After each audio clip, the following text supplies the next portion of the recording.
Memoria Sur, un podcast de Diario Sur para hablar y disfrutar de la historia, con Ana Pérez Brián y Curro Fernández Sibaja.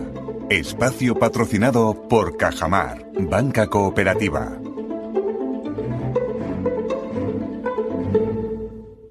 Hola Ana, ¿qué tal?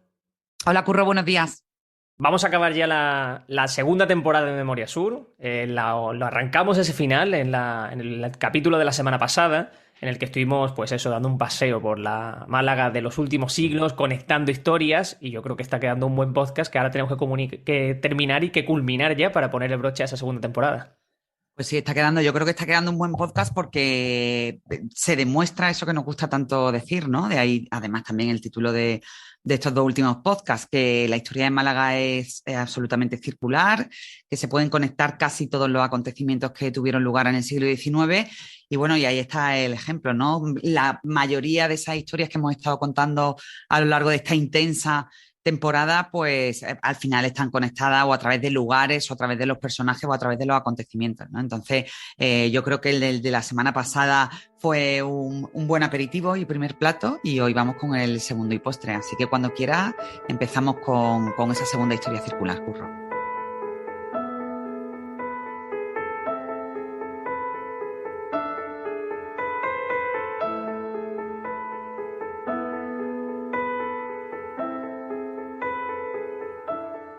Nosotros nos detuvimos en la aduana con ese incendio, contando todo lo que ocurrió esos días, los días posteriores, la historia del niño Pepito. Y ahora lo que vamos a hacer es dar unos pasos para acercarnos al puerto y contar ese momento de reconstrucción o de regeneración del puerto de Málaga, en el que hubo una obra de una envergadura bastante importante y en el que se necesitaba muchísimo material y había problemas para conseguir ese material. Y lo que plantearon las autoridades de la época fue una auténtica locura, o algo que a día de hoy podemos ver como una locura, porque en esa época no lo era tanto, que era utilizar material de la propia alcazaba, es decir, destruir parte de la alcazaba para rellenar esa escollera del puerto y conseguir ese material para poder terminar esa obra. Pues sí, Curro, lo decimos siempre, que al final la historia hay que mirarla con los ojos de la época, y se llegó a plantear esa posibilidad. Estamos hablando de finales del siglo XIX, hay que recordar que el proyecto del Parque de Málaga data de principios del XX, y bueno, y efectivamente las autoridades de la época, desesperadas entre comillas por esa falta de material, ya habían empezado a derribar la ladera sur de la Alcazaba, habían dragado el río para conseguir material para la ampliación del puerto, que necesitaba muchísimo material, muchísimo acopio.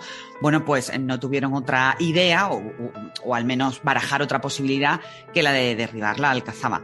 Como te digo, eso hay que mirarlo con los ojos de la época, en una época, perdón por la repetición, en la que también la alcazaba no tiene nada que ver con la imagen que tenemos hoy. La alcazaba, bueno, pues era un monumento, un espacio absolutamente, residual, que no tenía ningún impacto turístico. No existía el turismo en la ciudad, y que además estaba ocupado, bueno, pues por una serie de casuchas y de viviendas en malas condiciones, pues que habían convertido ese recinto amurallado, que en otra época fue esplendoroso, pues en un lugar absolutamente marginal, ¿no? Entonces, pues como te digo, las autoridades, los grandes hombres de Málaga, pues consideraron que era necesario derribarla para hacer la ampliación del puerto, que hay que recordar que fue una de las grandes obras urbanísticas del arranque del siglo XX, junto con el Parque de Málaga. Al final todo fue evolucionando en paralelo, ¿no? Y esa transformación de Málaga hacia la zona este, pues empezó a ser una realidad a principios del siglo XX.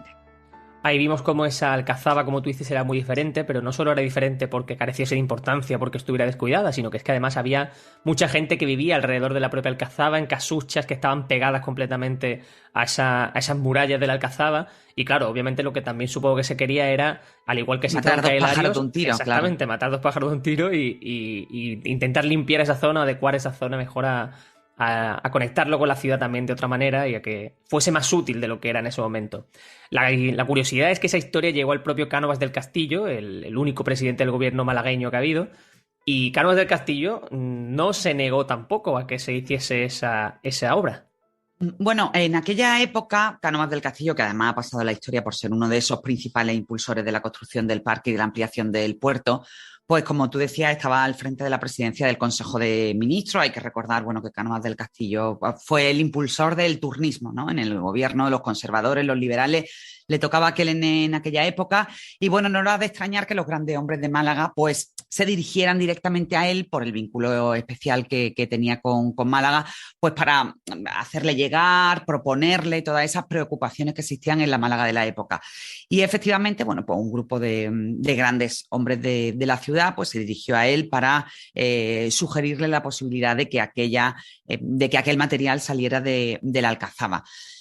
A ver, Cánovas del Castillo tuvo una posición un poco tibia, en el sentido de que dejó el tiempo pasar, no se negó a esa destrucción, pero bueno, finalmente dejó el tiempo pasar, dilató la decisión hasta que las empresas que acometían la obra en el puerto de Málaga encontraron un plan B, ¿no? Encontraron un plan B que finalmente fue el que se ejecutó y que conecta con otro de los grandes lugares de los que ya hemos hablado en este podcast en la primera temporada, como fue el balneario de los Baños del Carmen, porque al final la cantera o el lugar de donde se extrajo aquella roca imprescindible para ampliar el puerto de Málaga fue el Monte de San Telmo, que fue literalmente volado, y bueno, y después las piedras trasladadas en barcazas desde ese puerto que surgió después de la voladura del monte, llamado el puerto de San Telmo, la cantera de San Telmo, hasta la zona del puerto de Málaga, y así se ahorró, bueno, pues Cánovas del Castillo esa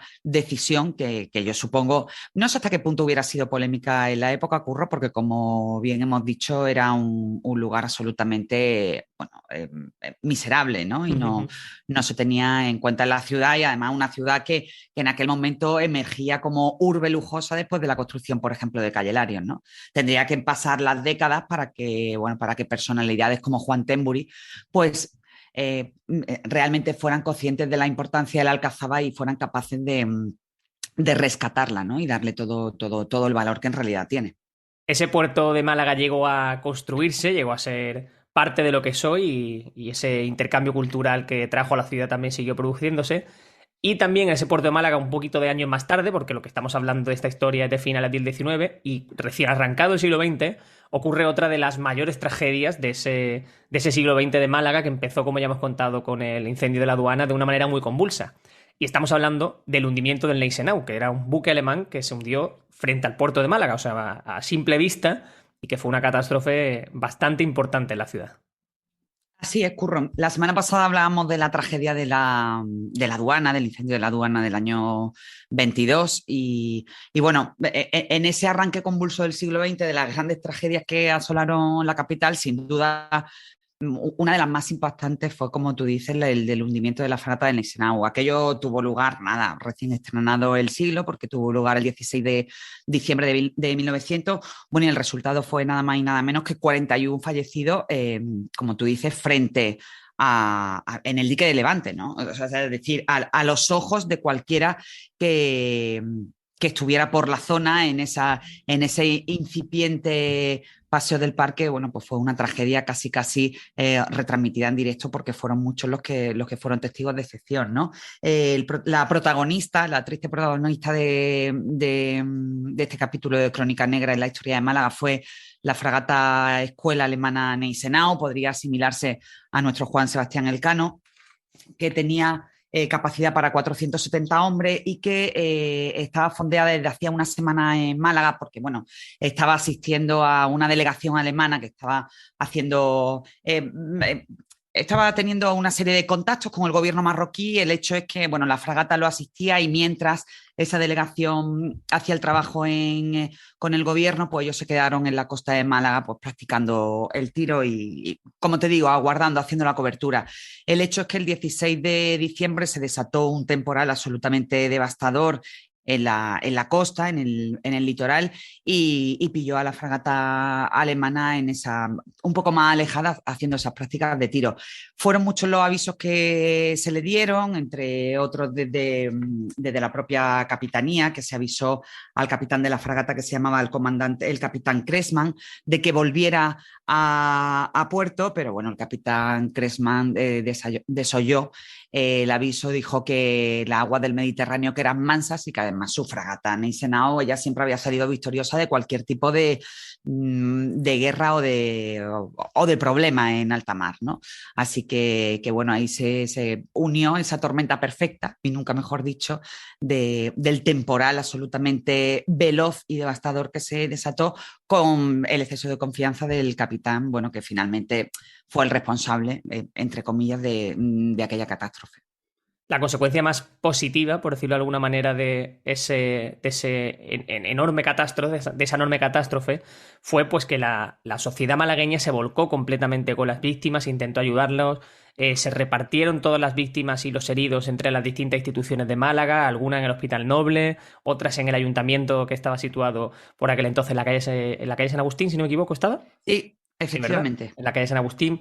Y hemos contado muchas curiosidades, como por ejemplo cómo se atendió a esas víctimas, porque algunas son muy llamativas, como por ejemplo que una de las cosas que consideraban importante darle era una cajetilla de tabaco. Pues sí, efectivamente. Mira, ahí la historia del Gneisenau, pues la conté hace unos meses en función de lo que se relataba en la prensa de la época, que lo considero muy interesante porque al final la prensa de la época no tiene nada de histórico, es un profesional, un redactor que se dirige al puerto y lo que ve lo cuenta al día siguiente, con lo cual es un testimonio absolutamente fresco. Y llama la atención la forma de atender a los heridos. Tú bien lo has dicho, se repartieron por muchísimos sitios, por el Hospital Noble, el cuartel de Levante, el ayuntamiento. De hecho, casas de particulares, muchas casas de particulares de la Malagueta, bueno, que en aquel momento no tenía nada que ver con la fisionomía del barrio de hoy, bueno, pues acogieron a los náufragos, de ahí precisamente el título a Málaga en el escudo de muy hospitalaria. Pero como tú decías, porque, por ejemplo, en esas crónicas de la prensa se dice que cuando los heridos menos graves fueron llevados, por ejemplo, al ayuntamiento o al cuartel de Levante, bueno, pues fueron recibidos pues, con una muda de ropa blanca, una alpargata y una cajetilla de tabaco. Y después, por ejemplo, como también el farero de la época, bueno, pues colaboró con su mujer y con el segundo farero en la asistencia de los heridos. Y bueno, y la asistencia de los heridos, a medida que iban saliendo del agua, iban recibiendo asistencia en la farola, fue ropa seca y vino. Y vino para entrar en calor. Sí, se dice en esos testimonios de la prensa que el farero llegó a gastar 40 botellas de vino en asistir a las víctimas. Imagínate, bueno, eso hoy sería una auténtica barbaridad, ¿no? Vino y tabaco para los heridos, pero bueno, al fin y al cabo siempre lo decimos, Curro, que los ojos de la época era eso lo que se hacía. Exactamente. Eso también Y era trajo... eso lo que les vino bien también a los No, desde heridos, luego ¿eh? estoy También hay que convencido de que lo decirlo. agradecieron. Sí, estoy convencido de que lo Porque agradecieron. con el vinito entraron en calor. Eso es. Imagínate las aguas de Málaga el 16 de diciembre. No, nada aconsejables. Mm. Eso también trajo, ya por concluir esta historia, el regalo del puente de los alemanes por parte del país alemán a Málaga, que como decimos, es el puente realmente de Santo Domingo, pero es conocido como el puente de los alemanes por este motivo, porque fue un regalo de la nación alemana. Sí, al final fue también la devolución del favor que pudo permitirse el gobierno alemán cuando 7 años después, en 1907, nos tocó a nosotros con la devastadora ría y bueno, pues el agua se llevó por delante casi todos los puentes de la ciudad, ¿no? El de la Aurora, el de Santo Domingo que ya existía. Y entonces, bueno, pues el gesto del gobierno alemán pues fue regalarnos un puente nuevo, el de Santo Domingo, que a partir de ese momento se llamaría el puente de los alemanes, para que Málaga también pudiera ir renaciendo de sus cenizas, ¿no? Y hablando de esa catástrofe marítima y hablando de la Malagueta, como tú estabas comentando antes, a mí se me ocurría que teníamos que hablar también de un personaje quizás menos conocido, pero también muy llamativo, como es el caso de Elena León Gaitán, que es una marenga de la Malagueta, que era la matriarca de la Malagueta, por decirlo así, y que es un personaje que también tiene que ser conocido porque tiene una historia muy chula detrás. Pues sí, fue un personaje muy conocido, muy querido y sobre todo muy respetado en el rebalaje malagueño, en la zona de la Malagueta, que hay que recordar que antes de que se convirtiera en el Manhattan de Málaga, como se dice, pues fue una zona de pescadores, fue una zona de casucha, pues, donde la gente se dedicaba a la mar, ¿no? Como ellos la llaman, y a la pesca del copo. Y entonces, entre todos ellos, como tú bien dices, y por hilarlo con la historia anterior, había una marenga que era absolutamente respetada, que se llamaba Elena León Gaitán. Y entonces la leyenda popular dice que ella también pudo participar en el rescate de las víctimas del Gneisenau. ¿Por qué? Bueno, pues porque era una mujer, ella concedió una entrevista precisamente a Sur cuando ya era muy mayor, ya tendría unos 70 años, y ella allí contaba, bueno, pues algunos episodios de rescates en los que ella había participado personalmente. Lo hacía a partir de un par de diplomas que había en su chabolilla de la playa. Y entonces, bueno, se refería en concreto al salvamento de 2 señoras que se ahogaban cuando se estaban bañando en los baños de la Estrella. Hay que recordar pues, esos balnearios que estaban en la Malagueta después de estar en Cortina del Muelle y que posteriormente, bueno, fueron sustituidos por el esplendor de balneario de los Baños del Carmen. Bueno, el hecho, para no irme mucho, el hecho es que esas 2 señoras se bañaban en el balneario de la Estrella, tuvieron de repente un problema. Elena León, que también disfrutaba del baño en aquel lugar, se arrojó al mar y la salvó. La salvó a las 2. Y después también, en otro temporal que se desató cerca de la costa, ya vio cómo estaba en peligro un barco que venía de Alicante con un cargamento de patatas. Y bueno, y ella no se amilanó un momento y realmente convenció a sus compañeros pescadores para salvar, como decía ella literalmente, a aquellos padres de familia, ¿no? Entonces, bueno, ella presumía de que aquel salvamento no solo había permitido rescatar a esa tripulación, sino también incluso, como decía ella, a las papas, que no se perdió absolutamente nada.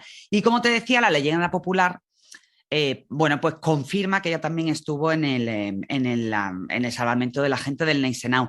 ¿Qué ocurre? Que en aquella entrevista que concedió a Diario Sur en la década de los 40, cuando ella ya tenía 70 años, ella no contó nada. No contó nada, pues primero porque se decía que era una mujer también muy, muy humilde y que no se quería dar importancia. Y después porque el redactor al final le preguntó por los 2 diplomas concretos que vio en las paredes de su chabolilla, ¿no?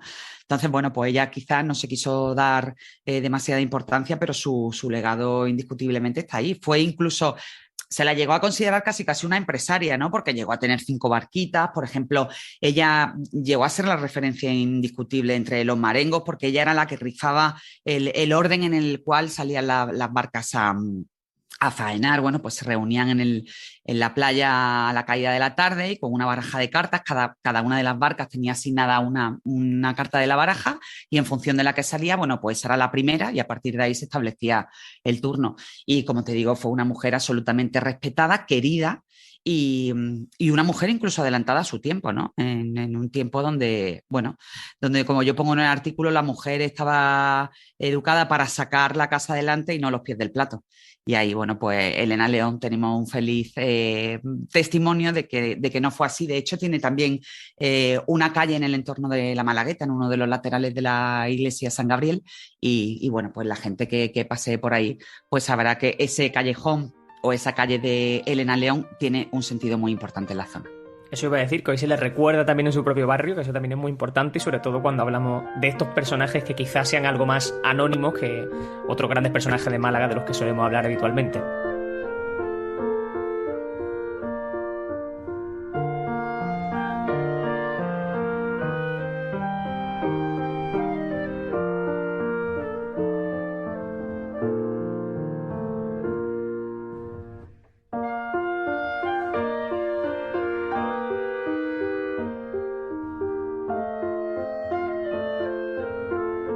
Y es que hemos hablado de muchas mujeres esta temporada, hemos hablado de Teresa Espiazu, por ejemplo, hace 2 episodios cuando hablamos del cementerio de San Miguel, porque está allí enterrada la primera concejala de la historia de Málaga. Hemos hablado de la historia de Sabina Muchar, que era esa fotógrafa icónica que tenía su estudio en la Plaza de la Constitución. Y también hemos hablado en muchas ocasiones, como no puede ser de otra manera, de la gran Trinidad Grunt, que le hemos dedicado más de un episodio porque nos gusta mucho su figura. Sí, ha sido un episodio donde se ha puesto valor por mérito propio. No hemos tenido que rebuscar mucho porque realmente están ahí, luego. Son esplendorosas. Y en el caso de Sabina Muchar, por pasar muy de puntillas sobre su figura y conectarla también a la historia del Gneisenau, de Elena León, es decir, por seguir haciendo la historia circular, pues una de las fotografías, de los testimonios fotográficos más importantes que quedan sobre el hundimiento del Gneisenau, precisamente fue el de los testimonios del estudio de Sabina Muchar, que durante 30 años reinó en la Plaza de la Constitución. En muchas de las fotos antiguas se puede ver ese cartel de su estudio. Y bueno, y como detalle, ella tuvo que firmar durante muchísimos años como ese punto Muchar, bueno, pues porque era una mujer y porque en aquella época no estaba bien visto que las mujeres, a no ser que fueran viudas o hermanas que habían heredado negocios de sus padres o de sus maridos fallecidos, pues que fuera una mujer la que realmente tomara las riendas de un negocio como hizo Sabina, ¿no? Pero me gustaría dejar ahí simplemente su nombre, su huella, porque fue absolutamente importante en Málaga y además también la conecta con la historia del Neisenau, como no podía ser de otra manera. Totalmente, ¿no? La historia de Sabina había que contarla también, eso es lo que hicimos en un episodio, y recuerdo que todo lo que estamos comentando tenemos episodios exclusivos sobre todas estas historias y todos estos personajes que dejamos vinculados en las notas del podcast para quien quiera que lo escuche.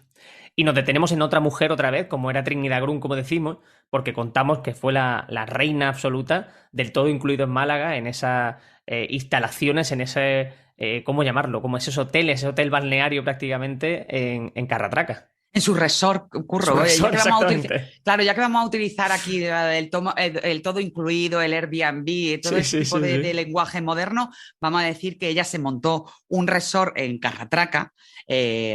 Bueno, ella tenía, ya fuera de la broma, ella, todo el mundo sabe, porque ya hemos hablado en estos podcasts, que llevó una vida absolutamente desgraciada, perdió al marido, a sus 3 hijos, en una serie de cadenas de desgracias que marcaron realmente su vida y que la impulsaron a volcarse en otro tipo de actos, ¿no? Como los actos sociales en la capital y como esa parte empresarial que llevó a cabo entre Carratraca y Ardales. Ella, por conectarla con ese lugar, encontró ahí pues, ese reposo necesario, esa desconexión imprescindible que la llevaba a alejarse de los recuerdos de la capital.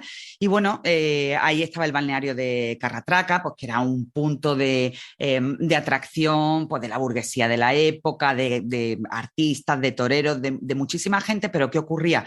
Todo aquello estaba impulsado por Doña Trinidad, en efecto, pero a los 2 o 3 días de darse los baños, Curro, ahí la gente se aburría sobremanera. Entonces, bueno, pues Trinidad Grun, que pasaba muchísimas temporadas, como te digo, del año allí en Carratraca, ideó una especie de paquete turístico, por eso se le llama la empresaria del todo incluida, de todo incluido, que incluía, bueno, pues esa estancia en el balneario de Carratraca, pues para darse los tratamientos, darse los baños, y después, pues con paseos a la cueva de Ardales, que ella adquirió. De hecho, también se le conoce como la cueva de Doña Trinidad, una cueva prehistórica de un valor absolutamente incalculable. Y bueno, ella la puso en valor. No me gusta mucho esa palabra, pero sí que es cierto que la rescató, la restauró, hizo una escalinata y fue la primera cueva prehistórica que se abrió, que se explotó al turismo en la historia de España, ¿no? Entonces, bueno, pues en ese paquete turístico Doña Trinidad, pues incluía el baño, la excursión en burro, en caballo a la cueva de Ardales. Allí se le explicaba un poco la historia de esa cueva.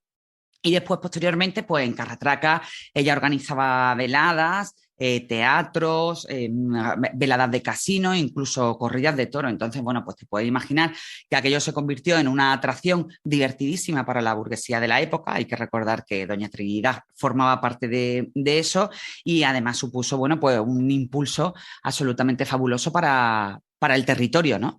Que al final todos contentos. De hecho, todavía bueno, en Carratraca queda el fabuloso Palacio de Trinidad Grun, que lo construyó Guerrero Strachan y que hoy en día es la sede del ayuntamiento. Así es, así es. Tú decías que estaba relacionado con esa burguesía y era porque tenemos que recordar que Trinidad Grun era la nuera de Manuel Agustín Heredia porque estaba casada con uno de sus hijos y precisamente lo que vamos a hacer es ir directamente a una historia que contamos relacionado con la familia Heredia, aunque en ese momento ya Manuel Agustín no estaba al frente de esa empresa, de ese legado. Ya había Pero es, fallecido, de hecho. exactamente, ya ha fallecido, pero es ese proyecto al que la familia Heredia tuvo que decir que no por una cuestión prácticamente de principios, aunque ellos no lo dijeran así realmente. Y es una historia relacionada también con la familia Larios. Sí, fue una cuestión de honor y está muy bien hilado además, Curro, el hecho de que de Trinidad Grun pasamos al suegro, ¿no? O a la familia política. Porque, bueno, ya hemos contado también en muchas ocasiones que la familia Heredia fue la gran familia industrial de Málaga, ¿no? Junto con los Larios. Ellos hay que recordar que tenían la Constancia, la ferrería en Málaga capital, tenían la Concepción en Marbella. Bueno, y desde esa fábrica de Málaga hacían casi todos los encargos importantes de la época en cuanto a trabajo con el hierro se refiere, ¿no? por ejemplo, pues las coronas de los valientes muertos en la Plaza de la Merced, de Torrijos, las campanas de la Iglesia de la Merced, es decir, una serie de cosas, todo los cerramientos de los mausoleos de los cementerios también lo hacían ellos, que ya hemos hablado de eso. Y hubo un encargo concreto, bueno, que le llegó a la familia Heredia, como tú bien has dicho, ya Manuel Agustín había fallecido, ya estaba en manos de la segunda generación, y recién proclamada la Primera República, pues se decidió poner en la Plaza de la Constitución una especie de escultura, de monumento, que recordara a las revueltas de 1868, llamada La Gloriosa. Entonces, aquello llegó a la familia Heredia y la familia Heredia se resistió, como gato panza arriba, como se dice, a hacer ese encargo. ¿Por qué? Bueno, pues porque ese encargo implicaba recordar, como te digo, una revolución llamada La Gloriosa, que implicó la huida de Málaga de sus grandes amigos, ¿no? De los Larios. También hemos contado aquí en este podcast que aquella revolución que en Málaga tuvo sus momentos más intensos en el mes de septiembre, pues supuso la revuelta de los obreros contra los señores, ¿no? Los señores que los contrataban en las fábricas, contra el orden establecido, y uno de los efectos más trágicos, más dolorosos para Málaga de aquello, fue que se asaltó el Palacio de los Larios, que estaba en aquel momento al final de la Alameda, principio de Calle Larios, como todavía no existía la Calle Larios, pero bueno, para que la gente se ubique en ese vértice donde está hoy la Equitativa. Asaltaron el palacio, la familia Larios tuvo que huir por los tejados para no ser atacada, y entonces, bueno, pues la familia Heredia, que había sido testigo de aquella huida de sus amigos, pues decidió que no iba a hacer ese proyecto, que precisamente quería recordar aquellos momentos tan dolorosos, ¿no? El hecho es que se les presentó el proyecto, de nuevo, el ayuntamiento de la ciudad, como no tenía dinero para hacerlo, pues recurrió a la cooptación popular, y las otras grandes familias burguesas de Málaga también se negaron, porque también, habían tomado como una afrenta personal el tema del ataque de las clases trabajadoras en el marco de la revolución, y al final, ese proyecto de Joaquín de Rucova, que hay que recordar que también fue el arquitecto de la Plaza de Toros de la Malagueta o del Mercado de Atarazana, pues quedó simplemente en un boceto, ¿no? La familia Heredia se escudó en que aquello tenía elementos muy complicados para ser fundido en su fundición, que en realidad no lo era tanto, porque era un poco para que la gente se haga la idea, era una columna muy elevada con una mujer en la base y una serie de faroles hechos a modo de piña, que tampoco era tan complicado, pero el hecho es que la familia Heredia dejó pasar la decisión, y al final también el calendario corrió a su favor, porque la República no llegó al año y medio, con lo cual, una vez terminada la República, se terminó también aquel proyecto, y en la Plaza de la Constitución, que era donde iba a ir, pues se colocó finalmente la Fuente de las Tres Gracias. Sí, es una historia que reúne muy bien toda esa relación que había entre los Heredia y los Larios, la verdad. Lo que sí existe es una escultura que recuerda hoy la figura de Manuel Domingo Larios, que es la escultura del inicio de Calle Larios que todos reconocemos y recordamos. Y en esta temporada hemos contado cuál es la historia de su proyección, de cómo se ideó, de esa competencia que hubo entre los diferentes diseñadores que hicieron sus propuestas, y es un podcast que a mí personalmente me encantó. Sí, estuvo muy bien, porque también se reúne el pique, ¿no?, de los escultores de la época para hacer ese homenaje a Manuel Domingo, que, conectado rápidamente con lo que hemos contado antes, fue la manera también que tuvo el Ayuntamiento de Málaga de estar en paz con aquel agravio que había supuesto la huida de los Larios de Málaga, ¿no? Entonces, 2 semanas después de la muerte de Manuel Domingo, pues ya se puso sobre la mesa la necesidad de honrarlo con una escultura que congregó a los mejores artistas de la época, en una competencia además absolutamente descarnada, porque entre ellos estaban Mariano Benlliure, que no hago spoilers si digo que finalmente fue el que se quedó con el concurso, el sevillano Antonio Susillo y el tarraconense Agustín Querol. El hecho es que había un pique personal y previo entre Mariano Benlliure y Antonio Susillo, que ya unos años después también compitieron por la estatua del general Martínez Campos en Madrid, y que finalmente, como te digo, la balanza del concurso se decantó hacia Mariano Benlliure. Fue una escultura que, además, como curiosidad, costó 75.000 pesetas de la época, se pagó en 4 partes, y en el boceto original, que en las notas del podcast ponemos las 3 las tres opciones de los tres escultores. En el boceto original de Benlliure, como te digo, había unas mujeres vestidas de malagueñas, que finalmente eso no se llevó a cabo.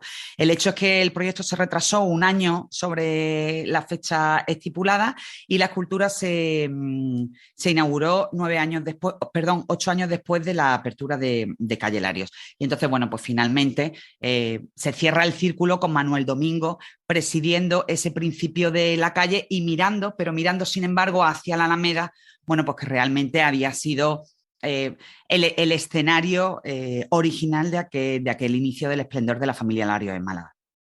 Hay que recordar que pueden ver esas imágenes que son muy llamativas, ver cuál es el proyecto de cada uno de esos diseñadores en las notas del podcast, en ese enlace, porque desde luego merece la pena. Son todas figuras parecidas entre sí realmente, pero van a reconocer rápidamente que la que ganó y la que conocemos a día de hoy, la de Mariano Benlliure, y lo hace también presidiendo esa nueva calle Larios, que se ha situado, como tú dices, en diferentes puntos, pero a día de hoy, tras la última reforma de esa zona, mira directamente a su calle, el Marqués de Larios.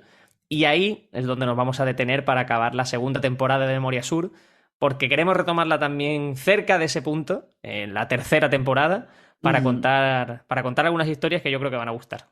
Al final nosotros también hacemos esos podcasts circulares, Curro, es lo que intentamos. Y bueno, y no existe un lugar mejor donde pararnos hasta septiembre que a los pies de esa estatua, bueno, pues que tantas satisfacciones y tantas historias nos ha regalado a lo largo de estos meses tan intensos, Curro.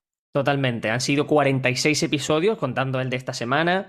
En el momento en el que lo estamos grabando llevamos más de 60.000 escuchas solamente en la segunda temporada, o sea que la primera también sigue haciendo su trabajo, por suerte, y que solo podemos dar las gracias de corazón, porque esto es un gusto hacerlo, y si encima vemos que a la gente le gusta y que hay un feedback y que a la gente le interesa la historia de Málaga, pues nosotros más que agradecidos. Nosotros felices, nos sentimos muy acompañados y tremendamente agradecidos, como dices, Curro.